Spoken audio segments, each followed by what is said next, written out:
Honorable Président du Sénat, Mesdames et Messieurs les membres du gouvernement, Madame la ministre du Commerce extérieur et représentante du président Tinubu du Nigeria, Madame Nicole Soulou, fondatrice du réseau Makutanu, Mesdames et Messieurs, distingués invités en vos titres et qualités. Permettez-moi avant tout de saluer la présence de nos hôtes ici présents. Votre participation est le témoignage éloquent de notre engagement commun pour une Afrique qui prend son destin en main.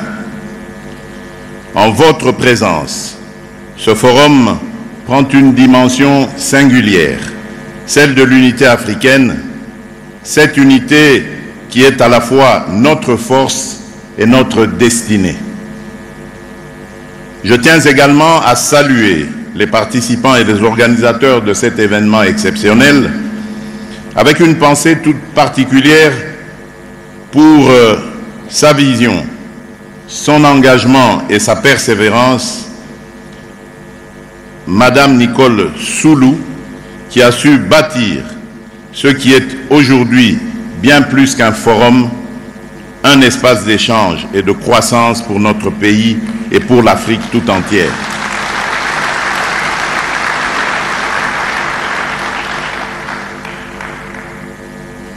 Je voudrais également remercier tous ceux qui ont participé à l'organisation de ce forum.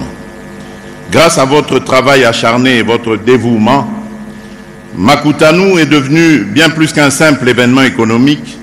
Il est aujourd'hui une vitrine du soft power congolais, une manifestation de notre capacité à rassembler divers acteurs autour d'une vision commune et à bâtir des alliances stratégiques pour l'avenir de notre continent et de notre pays. Mesdames et Messieurs, distingués invités, l'Afrique et en particulier la République démocratique du Congo, se trouve à un carrefour des défis et des opportunités, et cet événement nous offre l'opportunité de définir ensemble les fondements de notre projet panafricain. Le thème de cette 10e édition du Makutanu, New Deal, un nouveau pacte pour la République démocratique du Congo et une Afrique forte et prospère, résonne comme un appel à l'action pour repenser notre pacte social et économique. Ce nouveau est plus qu'une nécessité, c'est une promesse de transformation profonde pour la République démocratique du Congo et au-delà. En effet, lors de mon investiture, le 20 janvier 2024, pour mon second mandat en tant que président de la République démocratique du Congo, j'ai pris 6 engagements essentiels qui résonnent avec les ambitions de ce nouveau pacte. Ces engagements sont le socle de notre marche vers une République démocratique du Congo plus stable, plus inclusive et plus dynamique. Il porte sur la création de plus d'emplois, la protection et la stabilisation du pouvoir d'achat, la sécurisation du territoire national, la diversification de l'économie nationale, la garantie de l'accès aux soins et le renforcement de l'efficacité des services publics.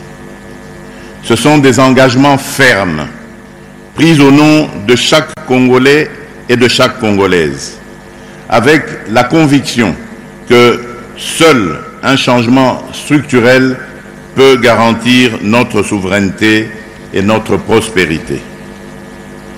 Les opportunités sont grandes pour la République démocratique du Congo.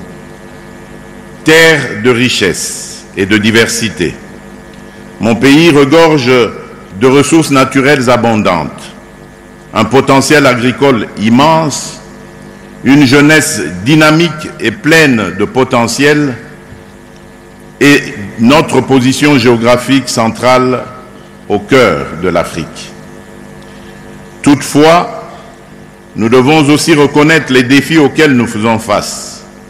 La paix à restaurer dans la partie est du pays, victime de l'agression armée et de l'activisme de groupes rebelles, des infrastructures à moderniser, une industrialisation à rebâtir et une administration à réformer pour la rendre plus efficace et plus proche des besoins de nos citoyens.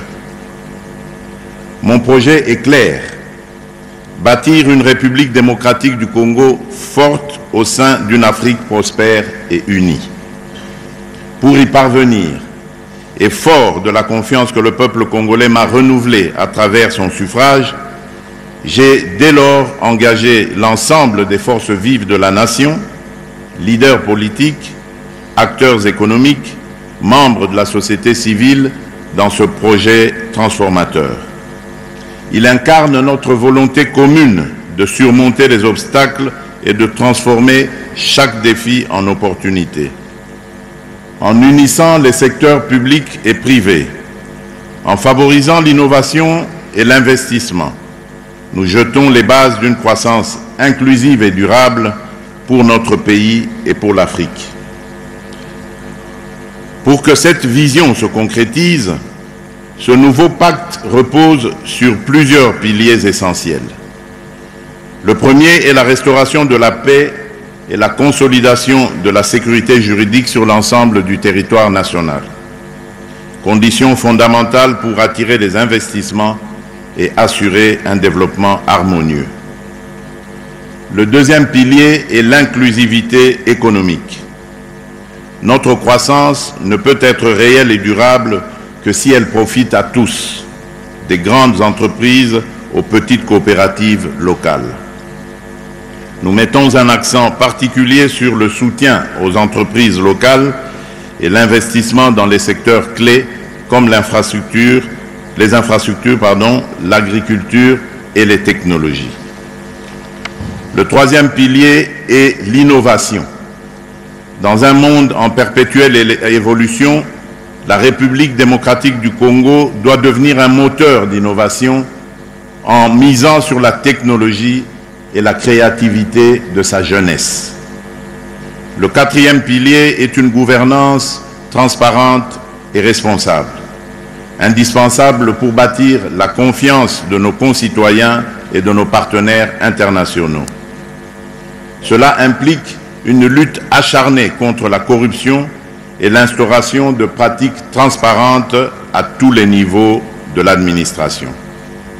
Enfin, le cinquième pilier est le renforcement du capital humain, essentiel pour garantir notre jeunesse, que notre jeunesse puisse contribuer efficacement au développement de notre nation.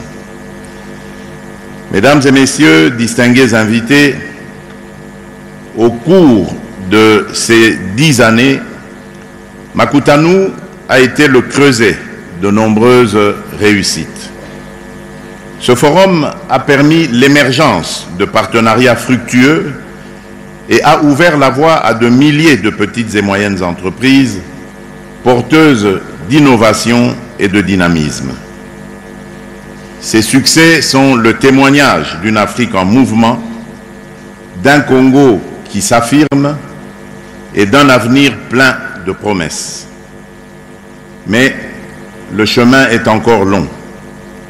Nous devons poursuivre nos efforts pour renforcer la gouvernance, stabiliser les régions affectées par les conflits et garantir que tous les citoyens, jeunes, femmes et groupes marginalisés soient pleinement intégrés dans ce processus de développement. En regardant vers l'avenir, j'ai la conviction que le nouveau pacte que nous construisons ici peut servir de modèle pour d'autres nations africaines.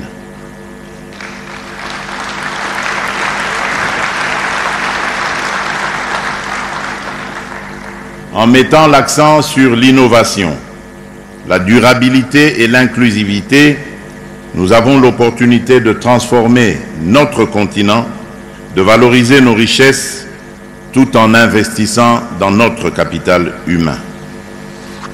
Pour conclure, celle de promouvoir nos petites et moyennes entreprises, de faire émerger des champions nationaux et de stimuler l'entrepreneuriat et l'innovation, je renouvelle mon engagement et celui de la République démocratique du Congo envers Makutano et son ambition pour une Afrique épanouie.